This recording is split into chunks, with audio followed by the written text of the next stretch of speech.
Hello everyone, welcome you all in my this video lecture. In this video lecture, we are going to discuss a very short topic that is GDP and welfare. Okay, so मतलब इस video lecture जो कि आपका chapter number 3 का last lecture भी है, तो इसमें हम लोग लास्ट पॉइंट डिस्कस करने जा रहे हैं GDP एंड वेलफेयर। तो यहाँ पे हमारा जो क्वेश्चन अराइज करता है वो ये कि क्या GDP हमारे वेलफेयर को दिखाता है, हमारी कंट्री के वेलफेयर को क्या दिखाता है? क्या हम बोल सकते हैं कि GDP के बढ़ने से हमारे कंट्री में जो वेलफेयर है क्या वो बढ़ रहा है? इन्हीं सब क्वेश्चंस के आंसर्स को जानने के लिए हम इस पॉइंट को जो है ब्रीफली डिस्कस करेंगे कि क्या GDP ही एक हमारा ऐसा तरीका है कि जिसके ज़रिए हम अपनी इकोनॉमी में ये इस चीज़ पर बात कर सकते हैं कि क्या हमारी इकोनॉमी में जो वेलफेयर है वो हो रहा है या नहीं हो रहा है। अब आप इसे बहुत ध्यान से समझिएगा। जब हम GDP के बारे में बात करते हैं तो क्या बात करते हैं? ग्रॉस डोमेस्टिक प्रोडक्ट के बारे में बात करते हैं। तो मतलब ये है क्या GDP का बढ़ना, ठीक है। जैसे हम बात करते हैं कि इस साल GDP हमारी 5% बढ़ी, 6% बढ़ी। अभी करंट जो पैंडमिक सिनेरियो है तो उसमें तो हमने देखा है कि हमारी GDP बढ़ी नहीं है, लेकिन इस क्वार्टर में -23.9% हमारी GDP घट चुकी है। तो खैर ये तो सारी कंट्रीज़ के साथ है, मैक्सिमम कंट्रीज़ के साथ है, इसमें केवल चाइना एक एक्सेप्शन रहा है। तो अब इसको छोड़ के हम बात करते हैं कि जैसे कि हम नॉर्मल डेज में बात करते थे कि साल का साल बात करते थे क्या कि GDP हमारी इंक्रीज़ कर रही है, 5% से बढ़ रही, 6% बढ़ गई, 7% से बढ़ गई। तो क्या GDP का बढ़ना वेलफेयर भी डिनोट करता है? हम इसी चीज़ पे जो है ये पूरा टॉपिक डिस्कस करने वाले हैं। तो बेसिकली आप बस इतना मान के चलिए कि GDP का बढ़ना हमारे वेलफेयर के बढ़ने से डायरेक्टली रिलेटेड नहीं है। क्यों नहीं है उसके बारे में अभी हम रीजंस डिस्कस करेंगे। आपको इस पॉइंट को इतना याद रखना है कि GDP के बढ़ने से आपके इकोनॉमी में वेलफेयर इंक्रीज़ नहीं करता है, वेलफेयर नहीं बढ़ता है, ठीक है। अब ऐसा क्यों होता है? तो यहाँ बोर्ड पर लिख पा रहे हैं there are some limitations of GDP, ठीक है। लिमिटेशंस ऑफ GDP क्या है? अब हम एक एक करके देखते हैं और जब ये पाँचों पॉइंट डिस्कस कर लेंगे तो तब आपका ये कॉन्सेप्ट क्लियर हो जाएगा कि आखिर GDP को हम लोग एक यार्डस्टिक या एक मेज़र करने का तरीका क्यों नहीं मान सकते वेलफेयर का, ठीक है। तो समझिए, पहला क्या है? Distribution of GDP। हमारी जो इकोनॉमी है, इंडियन इकोनॉमी है, हमारी जो इंडिया की इकोनॉमी है, तो यहाँ पे आप समझिए कि जो GDP का डिस्ट्रीब्यूशन है, ठीक है, हमारी जो नेशनल इनकम का डिस्ट्रीब्यूशन है, आप केवल उसका एग्जाम्पल समझिए कि हमारी जो नेशनल इनकम है, जैसे मान लीजिए 100 हमारी नेशनल इनकम है, ठीक है। तो ये 100 नेशनल इनकम का दो पार्ट होता है, एक 80% होता है 80% इनकम और एक होता है 20% इनकम। तो समझिए हमारी GDP का, हमारी नेशनल इनकम का 80% हिस्सा केवल 2% लोगों के पास है, ठीक है। केवल 2% लोगों के पास जो है हमारी नेशनल इनकम का 80% कॉन्स्टिट्यूट करता है, और वही बाकी 28% में हमारी इंडिया का 98% पॉपुलेशन है। तो हम इस वजह से इस अनइक्वल डिस्ट्रीब्यूशन ऑफ GDP की वजह से, unequal distribution of national income की वजह से हम ये डिटरमाइन नहीं कर सकते कि GDP का बढ़ना हमारी इकोनॉमी का वेलफेयर के हित में है या हमारी इकोनॉमी में वेलफेयर को दिखाएगा। क्योंकि सीधी बात है कि अगर हमारी इकोनॉमी में कोई 100 रुपये कमा रहा है या हमारी इकोनॉमी अगर 100 रुपये अर्न कर रही है, तो उस 100 रुपीज़ में से 80 रुपीज़ केवल 2% लोगों को मिल रहा है, और वहीं जो बचा हुआ 20% है, वो 20% जो है आपके 98% लोगों में डिस्ट्रीब्यूट हो रहा है। तो देखिए ह्यूज गैप है हमारी इकोनॉमी में। अनइक्वल डिस्ट्रीब्यूशन ऑफ इनकम की वजह से क्या है? ह्यूज गैप है, और इसीलिए ये कहा जाता है कि रिच जो है वो रिच होते जा रहे हैं और जो पुअर है वो पुअर होते जा रहे हैं। इसके पीछे का रीज़न यही है, क्या है? अनइक्वल डिस्ट्रीब्यूशन ऑफ इनकम, ठीक है। तो डिस्ट्रीब्यूशन ऑफ GDP हमारी इकोनॉमी में बहुत ज़्यादा वेरिएट करता है, बहुत ज़्यादा डिफरेंस है, जिसकी वजह से हम ये बोल सकते हैं कि हमारा GDP का बढ़ना हमारे वेलफेयर को डिनोट नहीं करता। दूसरा आप पॉइंट समझिए, चेंज इन प्राइसेस, ठीक है। चेंज इन प्राइसेस में समझिए कि हमारा जो आउटपुट आया, आउटपुट सेम रहा, ठीक है। जैसे कि मैं बात करूँ, अगर मैं फिगर ले लूँ, ठीक है, चलिए मैं ले रहा हूँ 2018 और 2019, ठीक है। आउटपुट देखता हूँ तो 2018 में आउटपुट मेरा रहा 10,000 और 2019 में भी आउटपुट रहा मेरा 10,000, ठीक है। 2019 में भी आउटपुट रहा मेरा 10,000, लेकिन प्राइस देखिए, प्राइस चेंज हो गई। मतलब क्या है, 2018 में मेरी प्राइस जो थी वो थी 12 रुपीज़, और यहाँ पे मेरी यहाँ पे मैं मान लेता हूँ 10 रुपीज़ प्राइस थी, और यहाँ पे प्राइस हो गई मेरी 12 रुपीज़। मतलब 18 में जो प्राइस थी वो कितनी थी, 10 रुपीज़ थी, और 2019 में उसी आउटपुट की प्राइस कितनी होगी, 12 रुपीज़ होगी।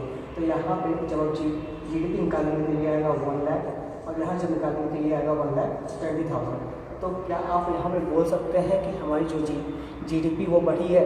डेफिनेटली आप नहीं बोल सकते। GDP हमारी बढ़ी भी है तो वो नॉमिनल सेंस में बढ़ी है, रियल सेंस में नहीं बढ़ी है। आउटपुट हमारा क्या है, आउटपुट हमारा सेम है, आउटपुट हमारा 10,000 का 10,000 ही है। तो हम इसके वजह से हम बोल सकते हैं कि केवल प्राइस के बढ़ने से हमारी इकोनॉमी की केवल नॉमिनल GDP बढ़ती है, रियल GDP नहीं बढ़ती है। तो हम ऐसा भी बोल सकते हैं कि चेंज इन प्राइसेस के हिसाब से जब GDP बढ़ती है तो हम उसको जो है वेलफेयर में इंक्रीज़ कंसिडर नहीं कर सकते। तो ये हमारा दूसरा लिमिटेशन होता है। हम बोल सकते हैं कि GDP को हम लोग एक यार्डस्टिक नहीं मान सकते, किस लिए, जो है हमारे इकोनॉमी के वेलफेयर को जज करने के लिए।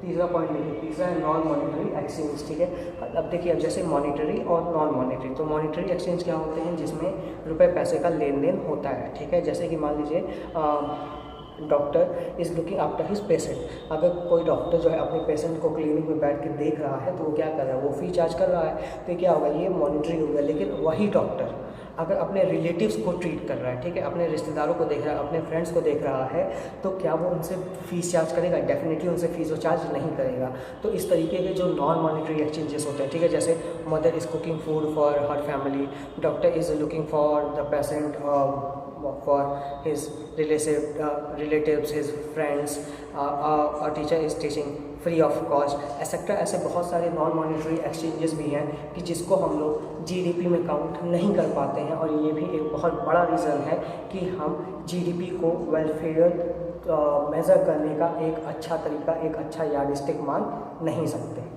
ठीक है, तो non monetary in terms of non monetary exchanges also there are many transactions, listen carefully, there are many transactions which are to be recorded but they are not being recorded because there is no any involvement of money. For example, mother is cooking food for her family and doctor is looking to his relatives and friends. So these are the non-monetary exchanges which are not able to be converted or which has not been converted into the monetary exchange. So here we does not find the true value of GDP. So we cannot say that GDP is the true indicator of our welfare. Okay, and the same wise externalities. Externalities means other factors. Okay, externalities means other factors. Other factors means, as we all know that if we have to increase the output in an economy, we have to increase the number of factories, we have to increase the labor units, etc., etc. We have to increase infrastructure, like all these kind of things. But do you think that if we are cutting down the trees for setting up new infrastructures, we are establishing new industries, and we are dumping its wages, its garbages in on a fertile land, or in you can say that freshwater lakes or rivers, so is it good for us? Definitely it is not good for us. It can be good for the economy but it is not good for the human survival. Okay, मतलब आप समझिए कि externalities मतलब जो other factors होते हैं वो भी कहीं ना कहीं से अफेक्ट करते हैं। जैसे अगर मुझे अपनी इकोनॉमी को बढ़ाना है तो क्या मैं केवल इकोनॉमी बढ़ाने के लिए पेड़ों को काट के वहाँ पे न्यू इंडस्ट्री को सेटअप कर दूँ? क्या मैं जो है रिवर्स को पॉल्यूट करूँ, मतलब नए इंडस्ट्रीज़ को बैठा के मैं रिवर्स को पॉल्यूट करूँ? क्या मैं जो है जंगल पेड़ को काट के जो है वहाँ हाईवेज़ या एयरपोर्ट्स जो है मतलब वो करा दूँ? तो अगर ये सब कराने पे देखिए डेफिनेटली आपका कहीं ना कहीं GDP इंक्रीज़ करेगा, कहीं ना कहीं इकोनॉमी इंक्रीज़ करेगी, लेकिन इसका एक बहुत ही ज़्यादा बैड इम्पैक्ट आपके आने वाले जनरेशन पे पड़ेगा या ह्यूमन सर्वाइवल पे पड़ेगा। ठीक है, तो यहाँ पे बहुत सारे फैक्टर्स हैं कि जो आपके वेलफेयर को अफेक्ट कर सकते हैं। ठीक है, मतलब क्या, आप अगर पेड़ों को काट रहे हो तो ऑक्सीजन की कमी हो जाएगी, अगर रिवर पॉल्यूट हो जाएंगे तो आपको सेफ ड्रिंकिंग वाटर नहीं मिलेगा। तो यहाँ पे वेलफेयर क्या है, वेलफेयर आपका जो है वो ग्रोथ डाउन ही होता जाएगा, जीडीपी आपकी इंक्रीज़ कर दी जाएगी, मतलब दोनों पे नेगेटिव इम्पैक्ट रहेगा। जीडीपी इंक्रीज़ करेगी लेकिन वेलफेयर आपका जो है डे बाई डे डिक्रीज़ करता जाएगा। So that is why you can say that your GDP is not a true indicator of welfare. Okay, and the last point is that rate of population growth. Okay, चलिए हम मानते हैं कि हमारी साल दर साल जीडीपी बढ़ी है 5%, 6%, 7%, कभी कभी किसी साल में जो 8% तक भी बढ़ी है, लेकिन हमारा जो पॉपुलेशन है उसका रेट क्या है, बहुत ज़्यादा है। इनफैक्ट ऐसा कहा जाता है कि इंडिया हर साल एक नए ऑस्ट्रेलिया को जन्म देता है। अब ऑस्ट्रेलिया क्या, अब मतलब अब तो मेरे साथ साथ एक ऑस्ट्रेलिया के साथ साथ एक नया न्यूजीलैंड भी जो है अब बर्थ ले रहा है हमारे इंडिया में ही।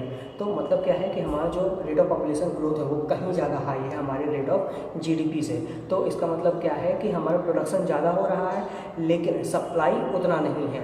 मतलब क्या है, डिमांड ज़्यादा है, सप्लाई बहुत कम है, हमारे पास रिसोर्सेज बहुत कम है और हमारा जो पॉपुलेशन है वो बहुत तेज़ी से इंक्रीज़ कर रहा है। तो इस वजह से भी हम जो है जीडीपी को एक ट्रू इंडिकेटर नहीं मान सकते, क्योंकि रिसोर्सेज जो है सभी लोगों तक पहुंच नहीं पाएगा। इंक्रीज इन पॉपुलेशन की वजह से ऐसा एक सेक्शन ऑफ द सोसाइटी होगा कि जहां तक रिसोर्सेज पहुंच नहीं पाएगा।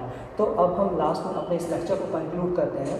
तो आई होप सो कि आप जो है इस 5 पॉइंट से समझ गए होंगे कि जीडीपी एंड वेलफेयर दोनों का जो है आपस में कनेक्शन है, कुछ हद तक है, लेकिन हम बोल सकते हैं कि जीडीपी आपका ट्रू इंडिकेटर नहीं है, इसलिए वेलफेयर को दिखाने के लिए। ठीक है, so with this I am ending up my lecture here, and with this lecture your lesson number 3 is completed. So if you guys have any problem, any doubt, so feel free to reach out to me as soon as possible. Okay, so we will meet soon in our chapter number 4, lecture 4. So till then, stay home, stay safe, God bless you all.